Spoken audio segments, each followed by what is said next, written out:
Hola, muy buenas noches. Hoy dedicaremos un buen espacio al arte y la cultura. Además, conoceremos los videos ganadores de nuestro concurso nacional de microhistorias digitales. Esta noche también tendremos una nota especial, Gotas de Historia, toda la leyenda y tradición que se tejen alrededor del mundo del vino y que haremos en 2 entregas. Bienvenidos.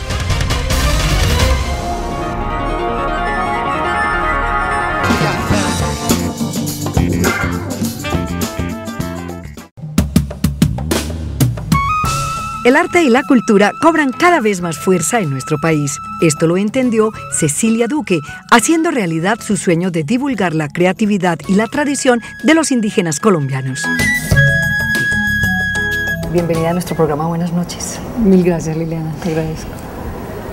¿Cuándo nació ese gusto por el arte y por la cultura? ¿Desde siempre? ¿Desde que está pequeñita, joven? Sí, mamá hacía flores de crepé. Y yo siempre tuve la inquietud que eran bonitas, porque como no tenía ningún otro referente, me parecía que era lo más lindo que había, esas flores que mamá colocaba en la casa y todo esto. Y el gusto que tenía para comprar las sábanas, para comprar los muebles, para comprar las cosas. Entonces yo creo que yo le fui aprendiendo a ella. Después yo estudié en Manizales arte y decoración, y luego terminé arte, y luego ya estudié sociología, y luego ya estudié alta gerencia, y entonces pues ha sido como una mezcla de todo. Entonces pues sí, yo creo que fui muy observadora y toda la vida me la paso observando y mirando y viendo los detalles, y allí a la edad de 13 años me nació el hobby de la fotografía. Entonces pues claro, uno termina educando el ojo, la manera como miras, la forma donde miras, el color, la textura y todo eso, y se fue formando. Yo creo que eso fue lo que se fue formando.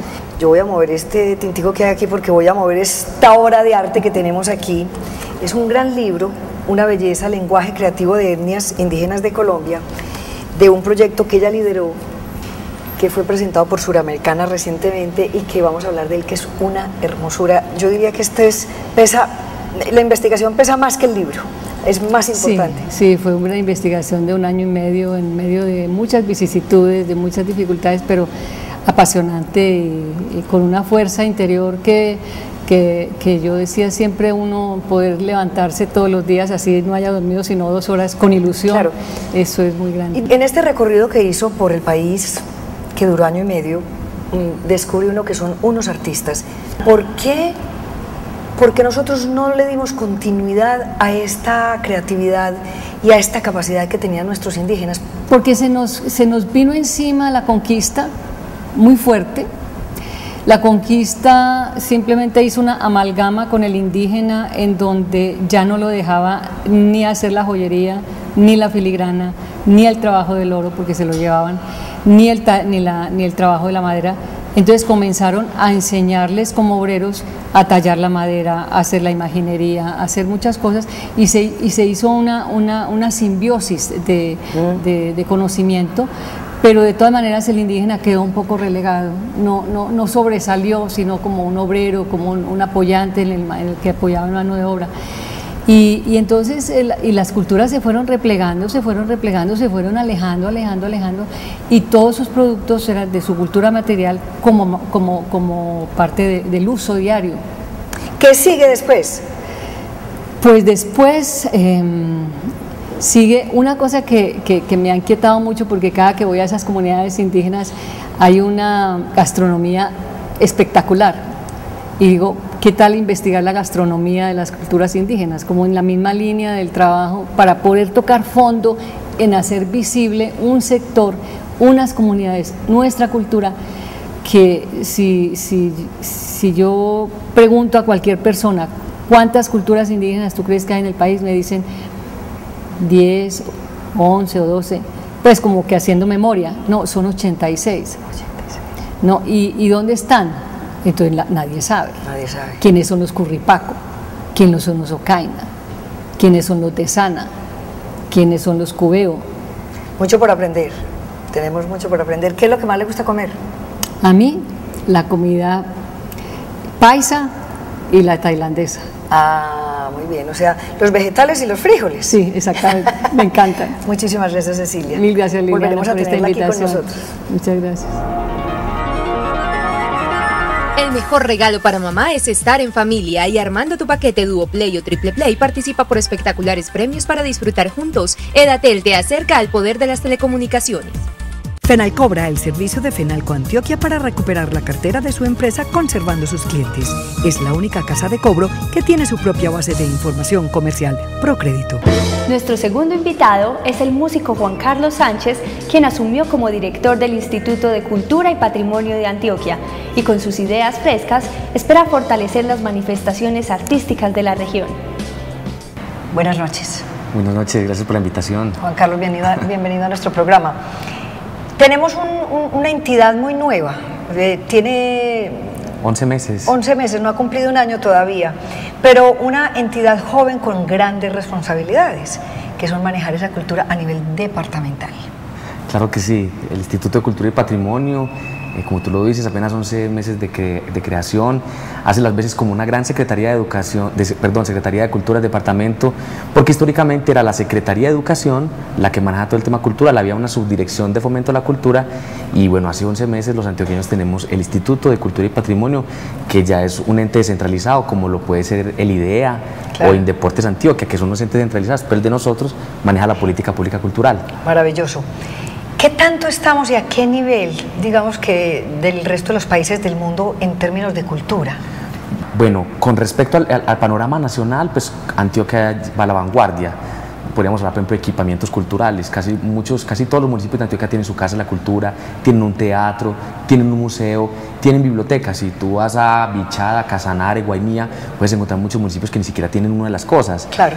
Pero dentro del panorama latinoamericano no estamos muy bien. Y siento que ante la ausencia de un organismo administrativo para manejar el tema de cultura, pues realmente sí hemos sido muy rezagados. El movimiento cultural ha sido un movimiento, digamos... Estamos hablando a nivel de Colombia. Estamos hablando de Colombia, sí. Y Antioquia no se desconocía, y lo que pasa con Medellín es que Medellín sí ha sido una ciudad que como ciudad capital ha entendido la importancia de la educación y la cultura, y como ya saben los televidentes, Medellín ha invertido inclusive más que el Ministerio de Cultura Nacional, y hoy es la segunda ciudad con mejores indicadores de desarrollo cultural en el país. Entonces, en Antioquia, ¿en el país o en Latinoamérica? En Latinoamérica, perdón. Sí, y en el país pues le tiran línea a la ciudad capital, claro, inclusive, pero como departamento no estamos tan bien. La línea es que lo deja en desventaja. Sí, no, pues le dice para qué va. Es casi que Medellín dice, así es la cultura, esto sí, es una política pública cultural, claro. Y eso ha pasado pues con una gran cantidad de países que vienen a Medellín a visitar nuestros procesos, nuestros parques, bibliotecas, nuestros procesos de formación, para llevar aprendizajes en muchas ciudades que tienen además problemas con conflicto, porque Medellín se identificó dentro de su problemática social y de conflicto que era la cultura una gran posibilidad de transformación del territorio. Vamos a empezar a tener conciertos, digamos, de talla mayor en nuestro país, y vamos a tener concierto en Medellín, sí, de una señora muy famosa, ¿no es cierto? Claro que sí. Que eso nos abre las posibilidades musicales. Sí, en ese sentido también nosotros como ciudad, región, como Medellín y Antioquia, vamos a trabajar fuerte, y en clave de alianza, esa alianza que hicimos para llegar al poder entre Aníbal Gaviria y Ciro Fajardo, y es mirar, hay una nueva ley de espectáculos públicos. Nosotros tenemos que convertir a través de la fuerza que tenemos y la capacidad que tenemos para convocar, que no solamente Bogotá se concentre en la oferta cultural del país. Oiga, tiene un corte de político maravilloso. ¿Sueña de ser alcalde? No, de momento nos concentramos. ¿Más adelantico? Ahora nos concentramos. No se me ponga color ahí.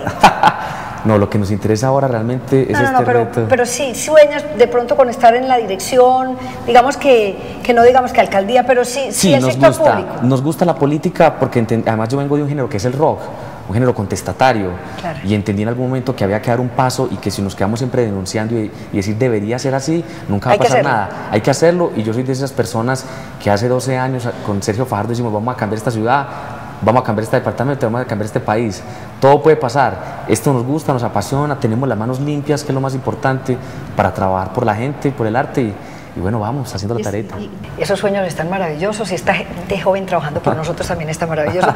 Te deseamos muchos éxitos, y te vamos a acompañar en lo que nosotros podamos. Bueno, no, muchas gracias. Aquí estamos listos para difundir todo eso que estás haciendo. Bueno, muchas gracias, y bueno, un saludo bien importante a todos los artistas y los gestores culturales que nos están viendo en este momento en el departamento. Claro, y a Teleantioquia, ¿no? Hay que ver a Teleantioquia mi mucho. Canal, siempre conectados con De Boca en Boca. Okay.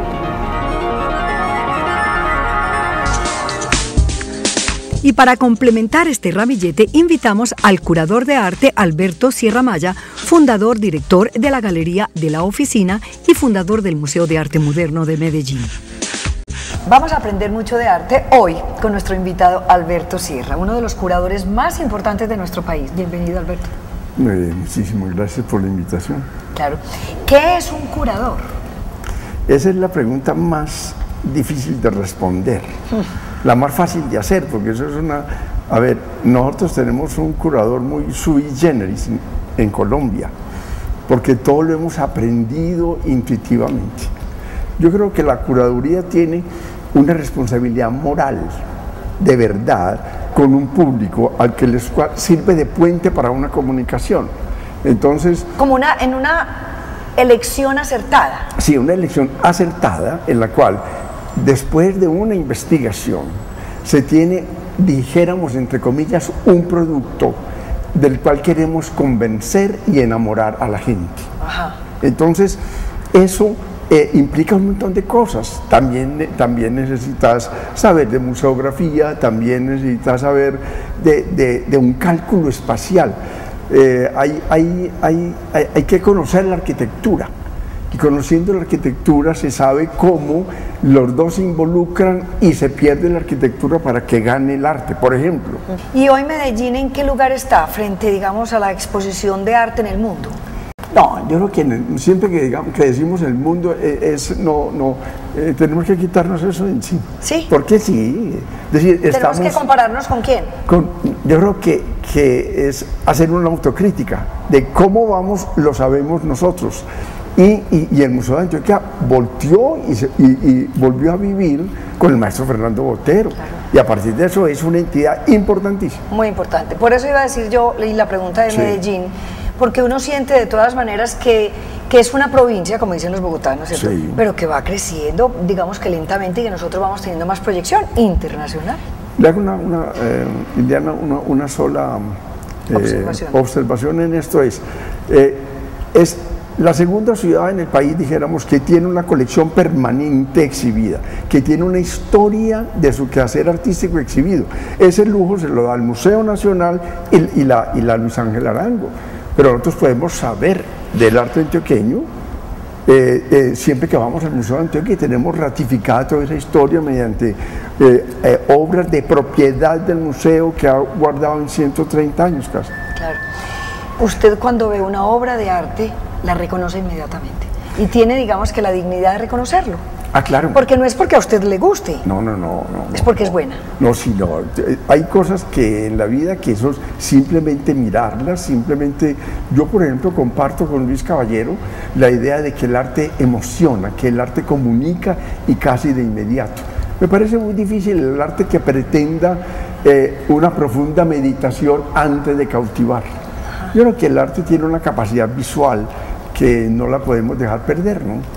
Alberto, ¿qué sigue en su vida como curador? Estoy muy contento con una situación que sucedió en Sudamericana de Seguros y fue la nueva colección que adquirió.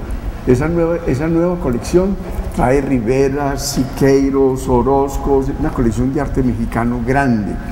Y me parece que va a ser como dijéramos, un remate en la colección de Sudamericana, como una etapa tan importante, porque vamos a tener realmente una colección internacional. ¡Qué maravilla! Entonces se va a especializar seguramente en arte latinoamericano y vamos a tener una proyección completamente diferente, muy animosa y más relevante, yo creo. ¿Que la vamos a ver pronto? Que yo creo que la vamos a ver muy pronto, sí. Ajá. Bueno, Alberto Sierra, muchísimas gracias. Bueno, de nada, muy amable. Y como la televisión también es un arte, los invito a conocer los videos ganadores del segundo concurso nacional de microhistorias digitales. El tercer puesto es para Abre los Ojos, la apuesta de un par de hermanos que a través de su creatividad nos invitan a convertirnos en el quinto elemento.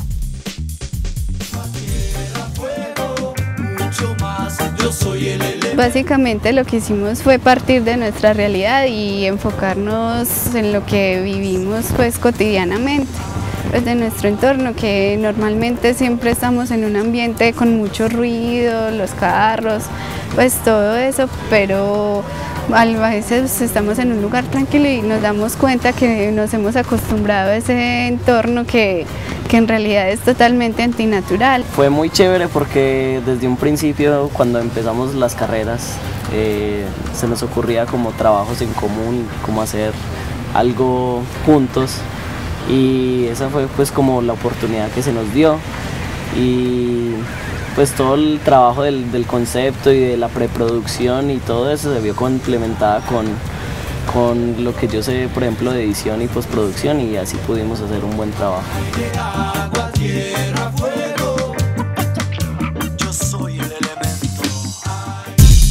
En el segundo puesto, con una poética mirada filosófica inspirada en la naturaleza, Andrés y Santiago quieren recordarnos que si la naturaleza muere, nosotros también.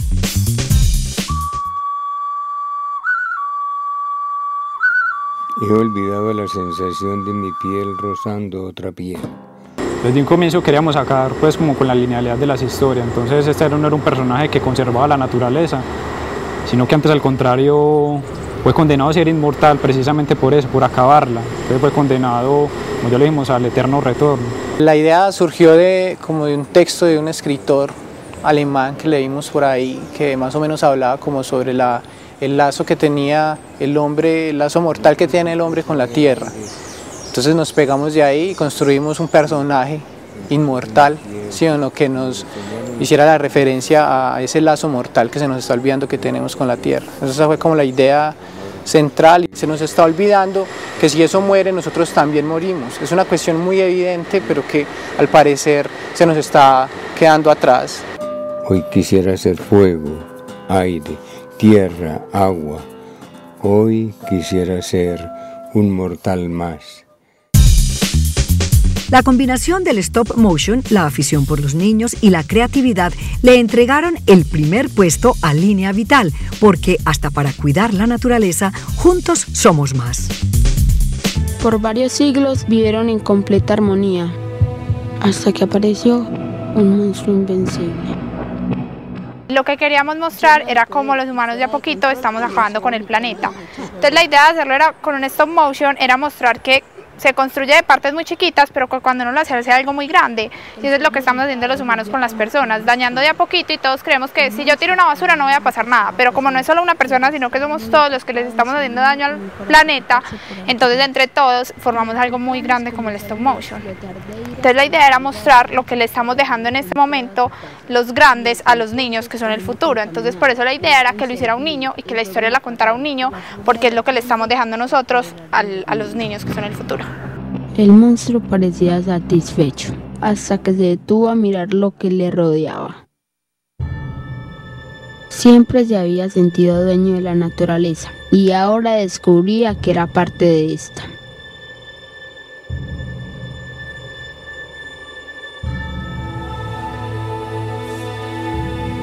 Durante siglos había alterado el orden de las cosas, y estaba en sus manos recobrar el equilibrio.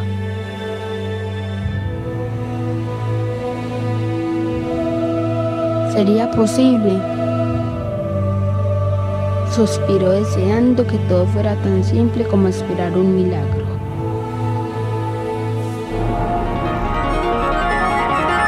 El mejor regalo para mamá es estar en familia, y armando tu paquete Duo Play o Triple Play participa por espectaculares premios para disfrutar juntos. Edatel te acerca al poder de las telecomunicaciones. Y como lo prometido es deuda, veamos ahora nuestra primera gota de historia. Ramiro Izaza, un hombre muy conocedor de la historia del arte, un encarretado de la historia, ingeniero químico, fotógrafo, nos va a acompañar en una serie de programas donde vamos a hablar de la relación hombre, arte y vino, porque además eso es un matrimonio perfecto. Tú has hablado mucho en tu programa del maridaje entre el vino y la comida. Ajá. Pero se puede hacer un maridaje entre el vino y la cultura, y como cultura es todo lo que hace el hombre, entonces podemos hablar de vino y música, de vino y pintura, de vino y literatura. Ramiro, ¿cuál fue ese primer indicio de relación entre hombre y vino? Pues primero nos tenemos que preguntar por qué existe el vino. La uva se da silvestre, y la uva tiene la propiedad de fermentarse muy fácil debido a su alto contenido de azúcar. Alguien en la oscuridad de la historia dejó unas uvas en algún recipiente. Esas uvas se fermentaron y por accidente probaron el caldo, el líquido que quedó ahí, les gustó el sabor. Claro. ¿Y el olor? Y el efecto, el delicioso efecto que produce. Entonces ahí empieza la historia del vino. ¿Cuándo fue eso? No lo sabemos a ciencia cierta, pero se sabe con exactitud científica porque hay vestigios arqueológicos de 7000 años que en la región del Cáucaso, lo que hoy en día es Armenia, Georgia, Uzbekistán, la zona oriental de Turquía, que ahí había ya vid cultivada. ¿Cómo sabemos que era vid cultivada? Porque los científicos logran diferenciar entre la semilla de una vid silvestre y de una vid ya cultivada. En el antiguo Egipto ya sí hay evidencias concretas, es decir, hay pinturas, hay esculturas, hay textos que nos hablan de la cultura del vino. ¿Y dónde están esas esculturas o esas pinturas? A ver, generalmente, pues como es apenas obvio, están en las tumbas de los faraones o en las tumbas de los sacerdotes. ¿Por qué? Porque como eran la clase dirigente, eran pues las castas que dirigían el país, entonces sus tumbas eran enriquecidas con toda la cultura material. Bueno, ¿cuándo vamos a aprender de esa primera representación artística de relación vino y hombre y arte? Te lo propongo que lo dejemos para la próxima vez. Sí, bueno, así van a ser nuestros programas entonces, Goticas de Historia, con Ramiro Izaza. Muchas gracias.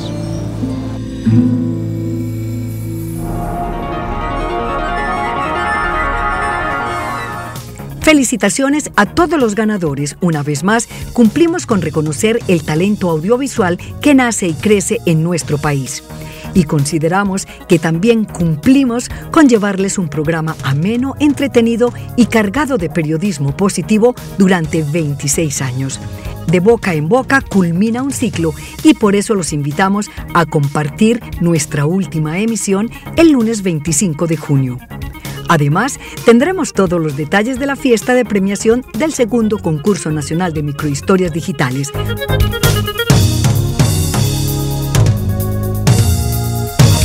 Hasta pronto.